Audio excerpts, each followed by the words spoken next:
Welcome to episode 188 of the MLSAces Podcast. Last week, you guys got a jam session, Jason and Tom. This week, we got a jam session going here because it's Jason and Sam. I love that joke, by the way. I'm just going to abuse the hell out of it. How you doing?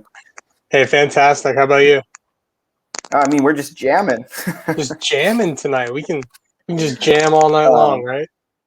Yeah, so you've been having a good week? It's not too bad. Right?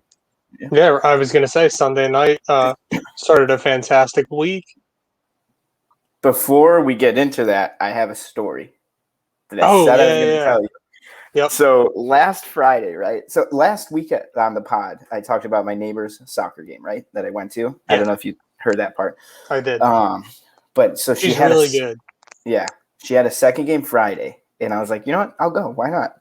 So I'm hanging out with my neighbors. I go over to their house, and we drive to a bar because we're going to pregame the game, right? Pregame the high school soccer game. Anyways, I'm sitting outside at a bar in my hometown, and there's like a decent amount of people there. It's not super busy, and I'm sitting there. It's like a picnic table, and then having a couple beers, Coronas or whatever it was, Miller High Lifes, I think it was. A champagne of beer. They're delicious, gotta say. Yes, they are. But apparently, sometimes squirrels just forget how to climb, and they just fall out of trees. And so I'm sitting there, and all of a sudden, I feel a huge. It's like something just fall on my face and shoulder, and I thought someone threw something. It fell on you? I thought someone threw something, right? Because I'm like, what just happened? And then I feel like claws on my arm, and it jumps off. I'm like, was that a squirrel? And everyone at the table, everyone in the bar was like, what the fuck just happened? And I'm sitting there, I'm like, just so surprised because a squirrel from a tree, like 30 feet above me, fell and just clawed my face. So it's actually pretty much gone, so you can't really see it on the stream. Yeah. But yeah, a squirrel basically just scraped from like the top of my eye all the way down my cheek and then landed on me. That's, I think some would say that's good luck. People were like, right? wow, you were really lucky it didn't cut your eye. And I was like, well, actually, in this seriously. scenario, I feel like I was the unlucky one. It's like 10 people at the table. Just landed right on you. And then we went to the soccer wild. game, which they lost, which was unfortunate. But I will say, my neighbor Lily, she got all sectional, so that was pretty awesome. And her sister Francie got the coach's award on the team, so that's pretty cool. So I'm sitting over here talking about soccer like a dummy, and they're just actually playing and killing it. So and managing teams, and yeah. Someone's got to talk about it too, right? Yeah, I guess so. I gotta be the spokesperson, I guess. But yeah, so let's talk about our Sunday night because that was a great night. Because I don't know about you, but I was really tired Monday, but really buzzing, and I'm still buzzing from that game, that USA Mexico game, which was awesome. Yeah, I was like, do I want to stay up? Especially, I turned on the game a little late. Just in time to see that that first Mexico goal and went, I'm just gonna turn this off. This isn't good. And I laid back down. I finally put it on my TV and on my phone, and we had Gio Reyna scored again, and I went, oh, I'll stay up. 1:30 a.m. Eastern Standard Time when I finally started to fall asleep, and then get up for work the next day. I went, oh, so worth it. Yeah, so worth it for a trophy. For me, like I too logged on early. I missed the Mexico's first goal, and then I saw it on Twitter, and I was like, oh man, so early on this had to happen. And then Gio scored, and I'm like, all right, now I can get this thing on. And I'm watching this game, and more shit starts to pile up. Like Horvath comes in for Stefan. Let's see. Tom gave us he told us, but he gave us a great blog. If you guys want to see like a bullet by bullet blog on what happened in this game, go to MLSaces.com. Not MLS Soccer. But we don't quite write for the league yet. But yeah. We don't want to write for a website that says soccer twice, anyways. Yes, thank you. But yeah, so Tom laid out pretty much a bulleted list of what happened. When Mexico got their second goal and it was Lainez, I was like, of all people, I was so upset. I said, really did not. He's, first of all, a phenomenal player. He's actually quite fun to watch, and it's hard to say so that. good. Yeah, when it's international, you don't want to say it. But when he's like playing for club and like when he's playing for not the United States, like he looks so good. Like he's so fun to watch. He just like bounces around. Like I don't really know any other way. He just kind of like every step he takes is like meaningful, and when he's on the ball, it's terrifying. And so obviously, every time he touched the ball, I was like, "What is about to happen?" It seems like something's bad. Time. And he puts a goal in, and they go up 2-1. But Weston just pulled us right back right away. Yeah, I mean, let's be honest. That once Linus came on, and he was just going at Tim Ream for like I don't know, the first 2 minutes he was on, and then the third minute he was on, he scored, just taking on Tim Ream in one-on-ones. And I went, "This is going to be a long night." If Greg doesn't decide to like, switch this up and think, I didn't realize that you could do 5 subs in that game. So I think he had already done 3 and still had Tim Ream on, and I was like, no, this is so bad. Like this is gonna be so bad tonight. And then they got an extra sub in extra time, yeah. But when they went 2-2. I honestly felt like another goal was going to come in regulation. I was actually hoping for it because I wanted to go to sleep. I mean, for you, you're on the East Coast. Like you were probably. It was even later. When did it end for you? Like midnight? I mean, 12:30? I don't know what time the game ended, but like I was up like with the trophy ceremony and post game until it was definitely like 1 o'clock, I think. Yeah, I felt like I was up till midnight. Yeah, and I'm on Central. But this game was wild. When extra time started, I was like, we're in for a show. After some chippiness started coming in there towards the end, which I love. I love the thing about this game that's like my biggest takeaway is like these kids want to win. This is like the one thing that we've been asking to see since that Trinidad game, where it just felt like they kind of rolled over a little bit, didn't look like they gave the best effort. This group is like determined, and they're playing for great clubs, getting like they're all very skilled players, but the determination I think is what's going to set this team apart because they look scary out there. Like there were times where I was like, wow, this team is going to fight for one another and do everything they can to win, but also like they're just skilled better than probably any core that we've ever had. Yeah, I mean, well, I think that goes without saying. You're right that this is definitely the most skilled group of U.S. men's national team players we've had, and maybe that's just coming with the times, the change in the game, or that we are having all these guys over in Europe that are playing, and it's so fun to watch, and they also, and I don't know if you would agree with me on this, but we were definitely the worst team, right? Like out of the two of us, like USA and Mexico.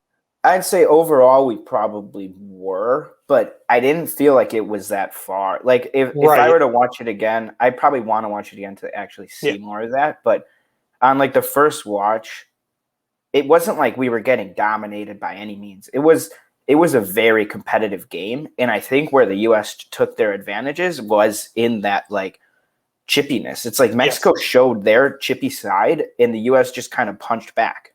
Yes, thank you. Exactly. So what the U.S. did was all we've been asking for years was to play like CONCACAF teams play, be chippy, do those hard fouls, like screw around in the box before a penalty, do whatever it takes, like just do it.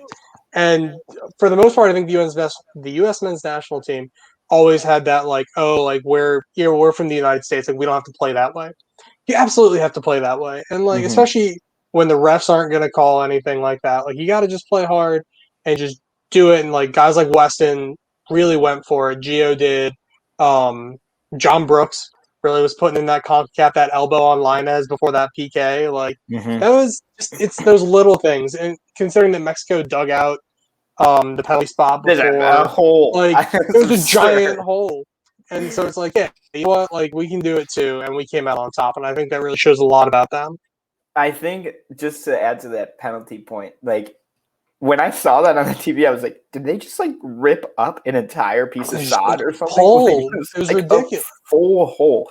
And Pulisic was just like, nah, doesn't matter. Puts it in the top bin. Well, I just saw like a clip today where like Pulisic had the ball down and was getting ready to take it, and Linus walked over to try to talk shit to him right before he took it, and Tyler Adams just walked up and was like, "No, buddy, nope," and just led I him feel away. like even like what Pusick Like, what isn't was he going to gonna be say? Like, phased. What what even did if he he say after came the up, game? He was like, I'm gonna hit this top bins because who cares?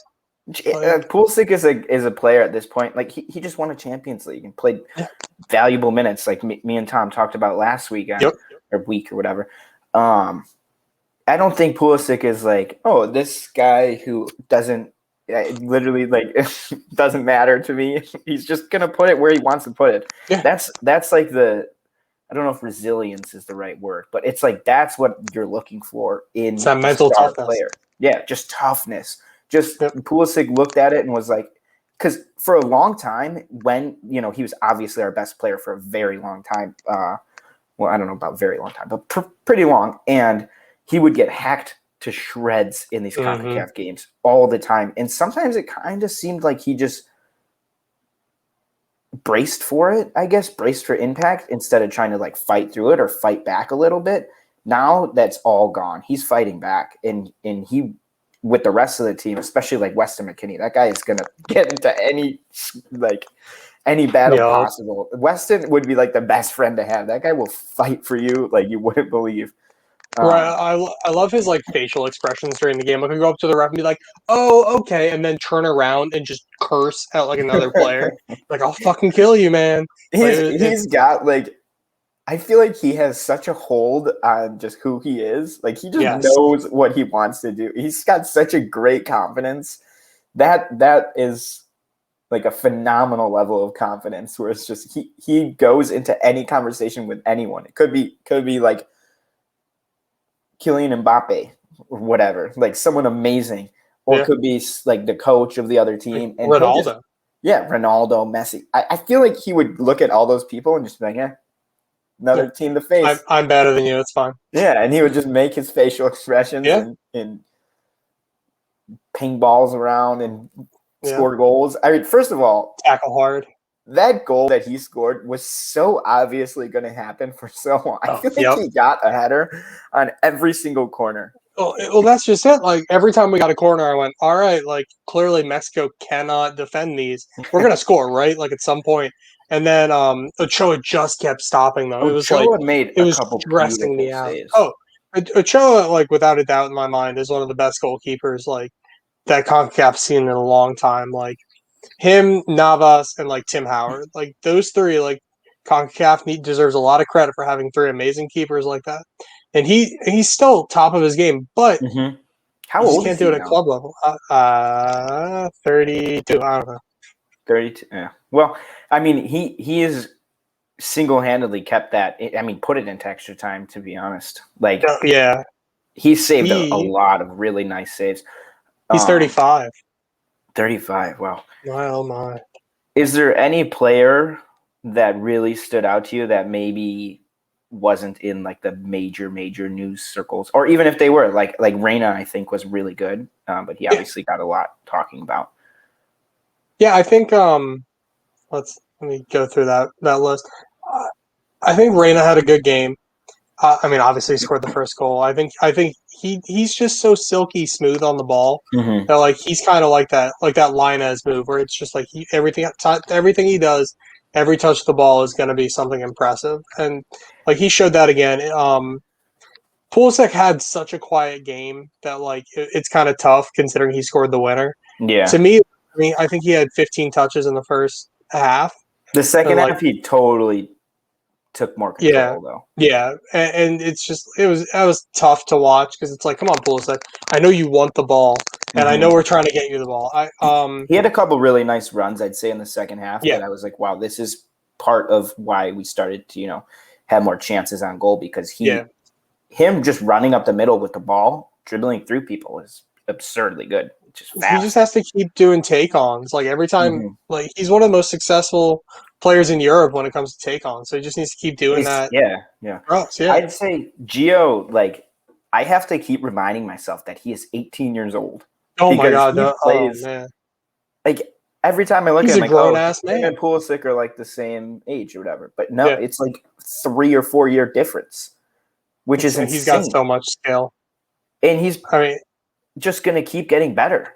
Yeah. Like, he is already so good. And this is one of those games, especially this one with Mexico, where it's chippy, where there's, a war basically going on the field. They're going to throw some cheap shots or so. We're going to throw some back. This is a game that, like, these players needed.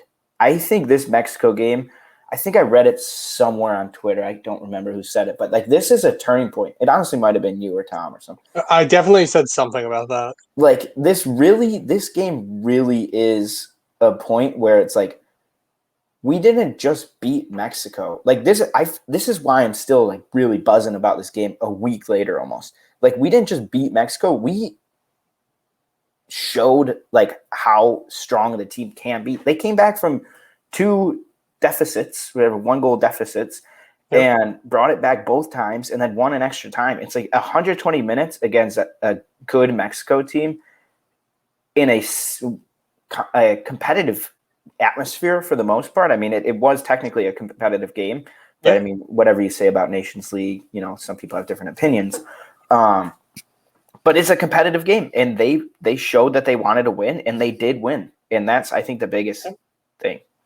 I think it might have been me, or at least I said something along the same lines as that. Mm-hmm. That, like, I think if we had played Costa Rica and won like 2-0, like, it wouldn't have been the same as a team having to fight against, like, adversity the way that they did to really bring themselves into the forefront of the region again. And I mean, U.S. has always been good in the region, but, like, these last couple of years have been really down, and as the guys are developing and everything, it's been very difficult. Yeah. But to really come out on top, to win a trophy with this group, it's very important. And I think that they're going to really take that and run with it. Like, I will be very interested to see what the FIFA rankings look like very soon, because the U.S. just beat Mexico, who's, I think, top 15. Honduras, who's the fourth best team in CONCACAF. And then beat Costa Rica in a friendly 4-0. Like, those are big games. Like, and I think that all says a lot that we just dispatched, like, the other 3 of the 4 best teams in our region just like that before the Gold Cup. I'm really happy with how those other 3 games, I think, 2 games. were not 3 that. Well, besides the Mexico game, I agree. Like, the way it happened was honestly, like, perfect looking back on it, because it showed the resilience, and it proved to all of us, like, this team has that little extra step that they can go to when they really need to, and they can fight their way back into games. And then the other games were just like that. What is it, Costa Rica that they won 4-0? Yeah, Costa Rica last night. Yeah, that game, like, that's exactly what I wanted to see them do. Yeah, like, I have 0 complaints about that. Someone who I really like, I say this all the time because I love Kellen Acosta, but I just love what he brings to the team. I think he's even if he's coming off the bench for some games, and Tyler Adams is starting back there. I think Kellen Acosta has a lot to add to this team, and I really am happy that he was relatively successful, in my opinion, in these games, and to the point where, like, he's definitely a viable option at that position. Yeah. I think a lot of people kind of forget what Kellen Acosta can do because he's playing for a really not great Colorado side. But remember when he was playing in Dallas, and all the words were he was going overseas, like, and he was going to be a big talent in Europe, and then everyone just kind of said whatever because he didn't. But Kellen Acosta still got skills, and he, if nothing else, like, him in some form of leadership position in that locker room is very important, and it solidifies the midfield to defense, in that little half space, really well. Like, especially with Tyler Adams, like, coming off of injury, really, like, at time of that Mexico game, like, it was very important to have him there because I don't think Tyler Adams could have played 120 minutes. No, but when he played 40, and he looked great. Like, he played all the extra time and probably 20 or so minutes, so like 50, so like 50 minutes, 50, 60 minutes, like, and coming back from even injury, if that's flipped going forward, and Tyler Adams is starting and Kellen Acosta is coming off the bench, I think we have a guy who really knows what he's able to bring to the team. Like, Kellen Acosta, people forget that he's like 25 years old. He's still super young. Been there a pretty long time too, though. So he's got a lot of experience in big games. And I mean, it's also nice that he can play left back. Yeah. Thank God. What was I going to say? Oh, first of all, you said the Rapids weren't very good. They're pretty good. The Rapids, okay. Going back. They're good this year. The Rapids are good this year, but again, they have this lack of depth. That means in a long season, I don't think it'll last. But they look good. And they have Sam Vines, our future. I do love Sam Vines. Good name. He wears number 13, which is my lucky number. I love that guy. That's my favorite number too. I think we talked about this before. There we go. But like you remember last year, like they weren't very good. Shouldn't have made the playoffs. Barely played all the games.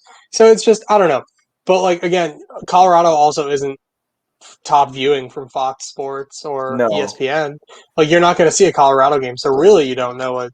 Like most people don't know, and so they do forget. Because that team's actually pretty fun. Colorado's very cool fun. Very fun. Currently, Colorado's a really fun team to watch. But this is about we're not going to go too much into Colorado here. Just start naming Colorado. I don't have notes out on Colorado right now. I guess it's a good transition though because MLS announced that. I think they announced yesterday or today. Yesterday, I think it was, that the All Star Game this year will be MLS versus Liga MX, and it will be August 25th in California at the Bank of California Stadium in LA, which is where LAFC plays. So I guess the whole thing is, Bob Bradley will coach the MLS team, and they'll be up against like Liga MX All Star team, from what I believe. But I don't know. What is your opinion on this? I've really enjoyed like these All-Star games. I mean, I still love East-West. Like, don't get me wrong. I think I've made that point on this podcast a number of times that I would kill for another just East-West All-Star game. But the league is trying to expand in such a way and to bring in a more global market and more global fans. So I get it.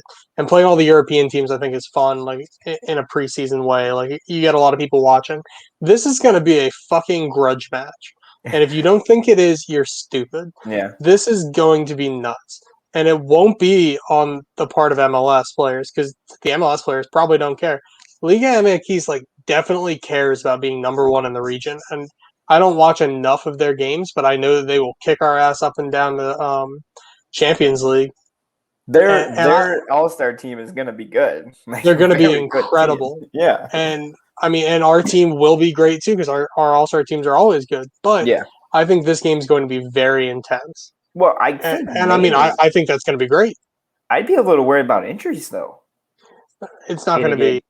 Yeah. Because it's going to be an All-Star game, but like I think it's going to be intense enough to be careful. It's going to be more competitive than like your traditional All-Star games, like like when we played Juve. I mean, the European team thing was just a horrible idea. Oh, I don't know. I don't like it. I don't actually enjoy watching those. No, because they don't care. Fair enough. Well, no, of course they don't care. And the All-Star team is like the All-Star. Like I'd much prefer an East versus West system, but I'm not totally against this MLS versus Liga MX. I think it'll be pretty cool and definitely worth watching. I think this is like kind of like a must-see game. And say this is a must-watch game, or MLS, just get us some tickets and we'll go and watch it in person. And we'll talk it up even more. We're vaccinated. I was going to say podcast live on the side. But yeah, I mean, if they're trying to get more people to view their All-Star game and bring more eyes to the sport in general in this region, then this is 100% a great move. I think this will easily do it. And I think it'll be a pretty good game. Like, I agree because, their players aren't going to want to get injured and our players aren't going to want to get injured. Yeah. So no one's going to want to have an injury. But I could see it getting, I don't know, a little bit chippy. I don't know. I think it'll be a fun game to watch. I think we'll probably have to see what happens, in the first one because it's never I can't wait to see the lineups. Well, and so this will come because I promised myself I wouldn't do this. The way All-Star voting works pisses me off so freaking much.